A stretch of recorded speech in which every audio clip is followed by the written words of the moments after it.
Hello, this is Louise. Welcome to my podcast, Proofread Like It's 1976. Today we're going to be talking about the benefits of having traditional proofreading skills. Having traditional proofreading skills isn't just a business asset when it comes to working for the mainstream publishing industry. It's a valuable service that we can offer to independent authors too. When I set up my proofreading business back in 2006, most of my clients were publishers, and for the most part they expected me to annotate paper page proofs. As time's gone on, many of the presses that I work for have now shifted to digital workflows. I am still annotating page proofs, but I'm using PDF editors, onboard commenting and markup tools, or digital proofreading stamps. So what do I mean by traditional proofreading skills? Here we're checking the page proofs to ensure not only that the spelling and grammar and punctuation are correct and consistent and in line with the client's brief, but also that the layout conforms to industry recognised standards. In order to carry out these checks, proofreaders need to know not only what to look out for, but also when and when not to intervene so that they do no harm. The kind of checks I'm talking about include, but are not limited to, ensuring that running heads match chapter titles match entries in the contents list, the design of the various elements in the text is consistent, chapter drops are consistent, text on facing rectos and versos is balanced, and that bad word breaks are flagged. And thinking about page proofs now, in case you're not familiar with the terminology, page proofs as traditionally defined are so called because they're laid out exactly as they will appear in the final printed book. If all's gone well, what the proofreader is looking at will be almost what the reader sees if they were to walk into a bookshop, pull the title off the shelf and browse through the pages. The layout process has been taken care of by a professional typesetter who designs the text in a way that's pleasing to the eye and in accordance with the publisher's brief. So what about raw text? Proofreaders don't just work on page proofs though. We're increasingly asked to work on the raw text files, usually in Microsoft Word. Our core market for the 21st century proofreader is undoubtedly the self-publishing client. For most of us, that means that the author will ask for their book to be proofread, even though what they really want is a light edit of their Word document. Here the proofreader is directly amending the text, usually with track changes switched on so that all the amendments can be reviewed. The line between copy editing and proofreading becomes really blurred, and the level of intervention will vary from client to client. The term proof editing is sometimes used within the professional editorial community to describe this tangling of what traditionally were two quite distinct services within the publishing industry. Most of my self-publishing clients initially asked me to work directly in Word, and given that an increasing proportion of my work comes from this sector, it has made me question whether traditional page proofreading skills are redundant or whether they're worth taking the time to learn. My own opinion is that the 21st century proofreader who doesn't have this knowledge is missing an opportunity, and there are two main reasons why.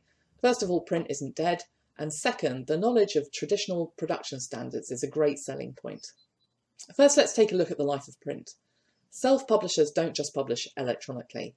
Many make their books available in print via platforms such as CreateSpace, Lulu, BookBaby, and Ingram Spark. And that means they produce designed page proofs, just like mainstream publishing houses.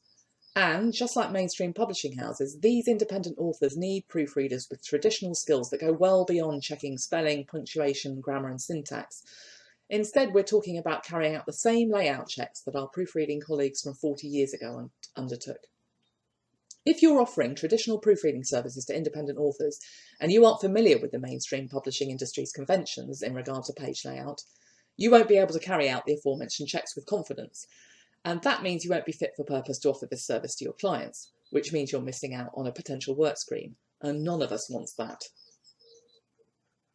Taking a look now at the point about understanding traditional production standards, certainly there's no law when it comes to layout, and none of us wants to interfere with books that have been deliberately designed in a creative way. However, many self-publishers are looking to mirror the production standards that a traditional publishing contract would have provided them with.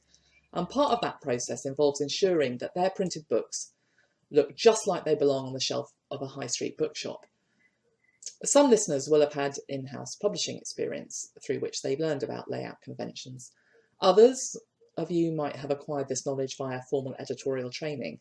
If you're a proofreader who isn't familiar with layout standards, Take a look at Joel Freelander's free Printed Book Design 101.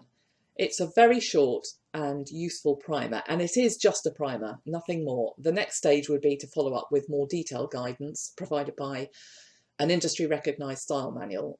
You might take a look at Newhart's Rules or the Chicago Manual of Style. Ultimately, though, I'd strongly recommend sourcing appropriate training, perhaps from your National Editorial Society, so that you can learn how to manage page proofs effectively while doing no harm. I'd just like to talk quickly about the concept of doing no harm. The proofreader will need a little artistry and a lot of common sense when it comes to managing potential problems in page proofs. And I'm just going to give you one example. Imagine you're proofreading a self-published novel. You annotate the page proofs with an instruction to move 2 lines over to the next page in order to improve the balance of the text on the 2 facing pages. This has a knock-on effect throughout the rest of the book and causes an extra page to be added. So what? It's just a page. The problem here is that printers don't think only in terms of pages. They also consider, for example, the format of a book, the binding, the grain of the paper, and the size of the page.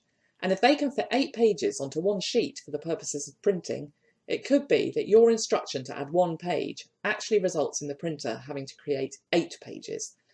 That's an added expense your author probably hasn't budgeted for and won't thank you for. Wrapping up now, yes, it's 2016, but being able to proofread like it's 1976 allows you to offer multiple passes to those clients who want to publish digitally and in print. Knowing how to proofread or proof edit in Word enables you to correct language problems. But if you also know how a book page works and how to mark up page proofs so that they conform to publishing industry recognised standards in a way that does no harm, you can provide your author with the same high quality proofreading service that those with mainstream publishing contracts have access to. And that's great news for your client and great news for your business. Thanks for listening.